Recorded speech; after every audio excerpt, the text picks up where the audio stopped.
W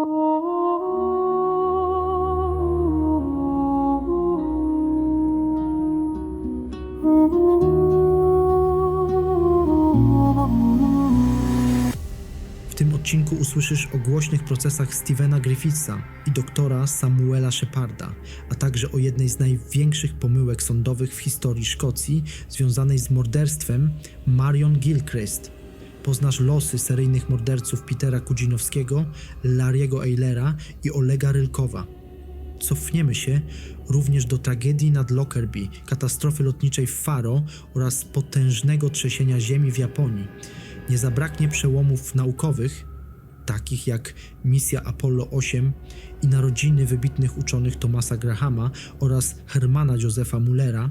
To wydarzenia, które zapisały się w historii 21 grudnia. Zanim zaczniemy, jeśli jesteś nowy na tym kanale, to proszę Cię o zasubskrybowanie tego kanału oraz dołączenie do obserwujących na Instagramie oraz TikToku, a teraz nie przedłużając, zaczynamy. Wydarzenia kryminalne 1910. Skazanie Stephena Griffithsa, znanego medialnie jako Crossbow Cannibal, stało się jednym z najbardziej wstrząsających procesów karnych w Wielkiej Brytanii początku XXI wieku. Mężczyzna został uznany za winnego brutalnych zabójstw kobiet, które zwabiał, a następnie mordował z użyciem kuszy oraz innych narzędzi. Sprawa przyciągnęła ogromną uwagę opinii publicznej ze względu na skrajne okrucieństwo czynów oraz szokujące szczegóły ujawnione podczas rozprawy. Sąd wymierzył mu karę dożywotniego pozbawienia wolności, uznając go za osobę skrajnie niebezpieczną i pozbawioną empatii. Proces ujawnił również zaniedbania systemowe oraz pytania o skuteczność monitorowania osób wcześniej notowanych przez służby. Wyrok ten stał się symbolem bezwzględnej reakcji wymiaru sprawiedliwości na seryjne zbrodnie oraz punktem odniesienia w debacie o prewencji, resocjalizacji i ochronie społeczeństwa przed jednostkami zdolnymi do ekstremalnej przemocy. 1908 to czas morderstwa Marion Gilchrist, starszej kobiety mieszkającej w Glasgow, której śmierć stała się początkiem jednego z najbardziej kontrowersyjnych procesów karnych w historii Szkocji. Ofiara została znaleziona martwa w swoim mieszkaniu, a śledztwo od samego początku prowadzone było w pośpiechu i pod presją opinii publicznej.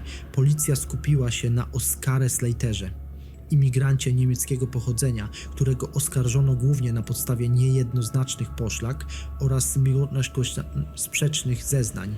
Brak bezpośrednich dowodów nie przeszkodził w wydaniu wyroku skazującego, co wywołało falę krytyki ze strony prawników i komentatorów. W kolejnych latach ujawniono liczne błędy proceduralne, manipulacje dowodami oraz zaniedbania śledczych.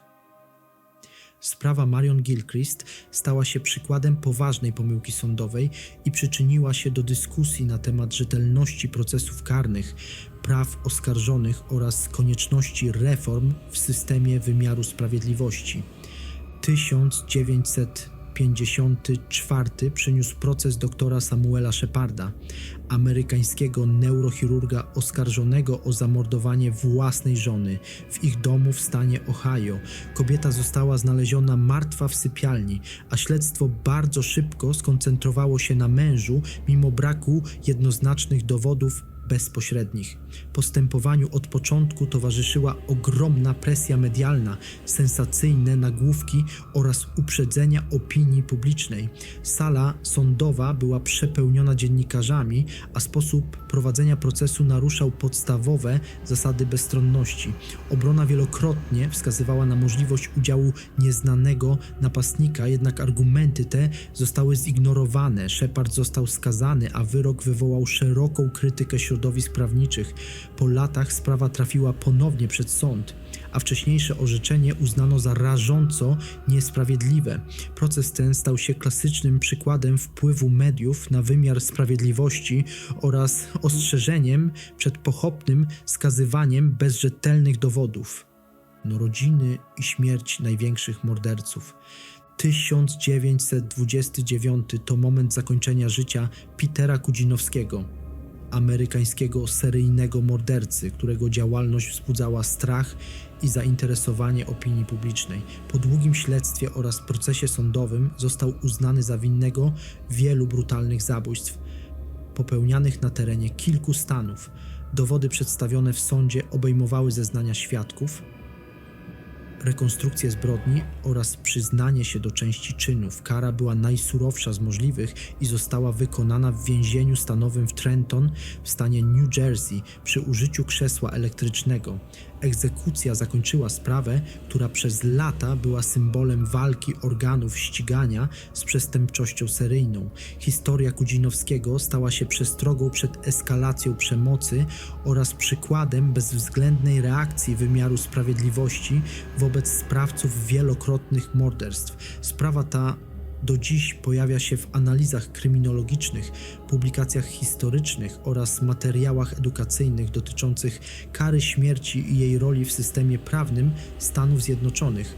1952 to rok narodzin Larry'ego Eilera, który w późniejszych dekadach stał się jednym z najbardziej znanych amerykańskich seryjnych morderców.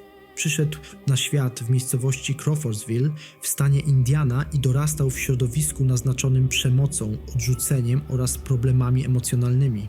W dorosłym życiu prowadził podwójne funkcjonowanie. Z jednej strony starając się sprawiać wrażenie osoby niepozornej, z drugiej dopuszczając się brutalnych zbrodni.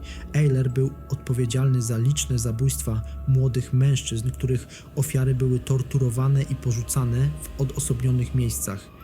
Jego działalność przez długi czas pozostawała niewykryta, co ujawniło poważne luki w działaniach organów ścigania. Ostatecznie został aresztowany, skazany na dożywotnie pozbawienie wolności i zmarł w więzieniu. Sprawa Eilera do dziś analizowana jest w kontekście profilowania psychologicznego oraz mechanizmów powstawania przemocy seryjnej.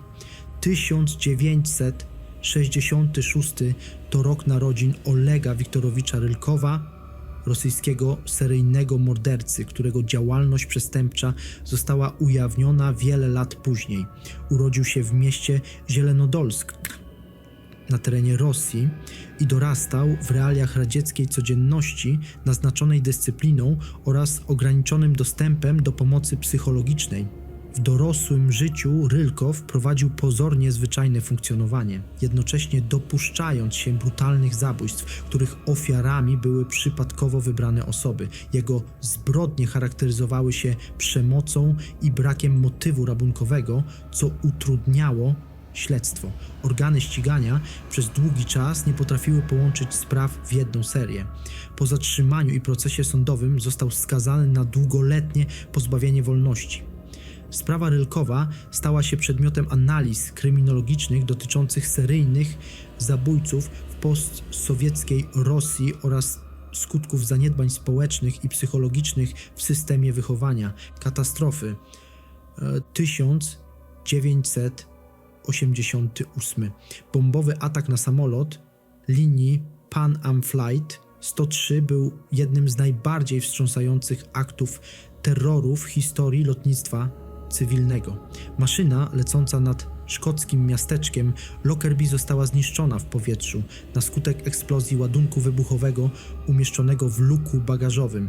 Zginęli wszyscy pasażerowie oraz członkowie załogi, a także mieszkańcy znajdujący się na ziemi. Tragedia wywołała międzynarodowy szok oraz wieloletnie śledztwo prowadzone przez służby z różnych państw, w tym FBI oraz brytyjskie organy ścigania. Dochodzenie ujawniło złożoną siatkę powiązań politycznych, wywiadowczych i terrorystycznych.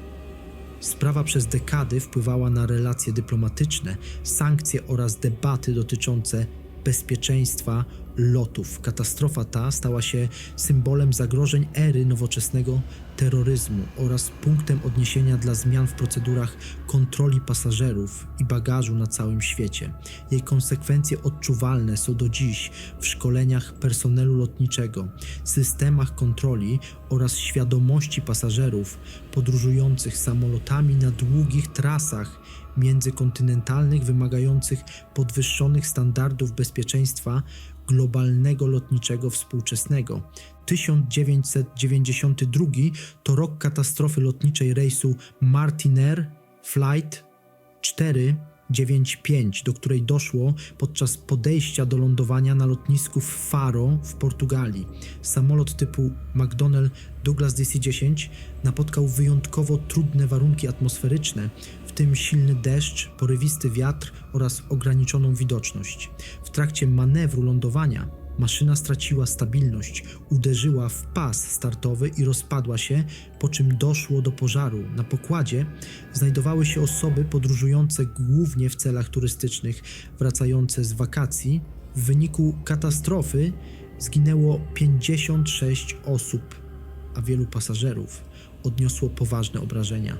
Śledztwo wykazało, że kluczową rolę odegrały warunki pogodowe oraz błędy w ocenie sytuacji podczas podejścia do lądowania. Tragedia ta przyczyniła się do zmian w procedurach bezpieczeństwa, szkoleniach załóg oraz analizie ryzyka związanego z lądowaniem w ekstremalnych warunkach pogodowych. 1946 to rok jednego z najsilniejszych trzęsień ziemi, jakie nawiedziły Japonię w XX wieku, znanego jako trzęsienie ziemi w regionie Nankai. Wstrząsy objęły rozległe obszary południowo-zachodniej części kraju, powodując ogromne zniszczenia infrastruktury, zabudowy mieszkalnej oraz terenów nadbrzeżnych.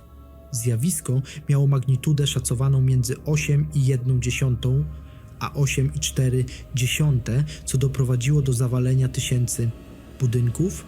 W wyniku katastrofy śmierć poniosło co najmniej 1362 osoby, a wiele tysięcy zostało rannych lub pozbawionych dachu nad głową. Trzęsieniu towarzyszyły fale tsunami, które dodatkowo spotęgowały skalę zniszczeń w nadmorskich miejscowościach. Katastrofa ujawniła podatność regionu na aktywność sejsmiczną i stała się impulsem do rozwoju japońskich systemów ostrzegania, badań tektonicznych oraz nowoczesnych standardów budownictwa odpornego na silne wstrząsy sejsmiczne. Najważniejsze wydarzenia z nauki. 1968 to moment rozpoczęcia jednej z najważniejszych misji w historii eksploracji kosmosu, czyli lotu Apollo 8. Była to pierwsza załogowa wyprawa, podczas której ludzie opuścili orbitę Ziemi i skierowali się w stronę Księżyca, przekraczając granice dotychczasowych możliwości technologicznych. Na pokładzie statku znajdowało się 3 astronautów, którzy przez kilka dni podróży obserwowali Ziemię z bezprecedensowej perspektywy. Misja miała kluczowe znaczenie dla dalszego programu księżycowego oraz przygotowań do lądowania człowieka na powierzchni Srebrnego Globu. Podczas lotu wykonano historyczne fotografie planety widzianej z przestrzeni kosmicznej, które wpłynęły na postrzeganie Ziemi jako wspólnego domu ludzkości. Apollo 8 było ogromnym sukcesem organizacyjnym i technologicznym, potwierdzonym przez agencję NASA oraz niezależne źródła naukowe. Wydarzenie to na trwałe zapisało się w historii badań kosmosu, zmieniając kierunek rywalizacji kosmicznej i rozwój astronautyki.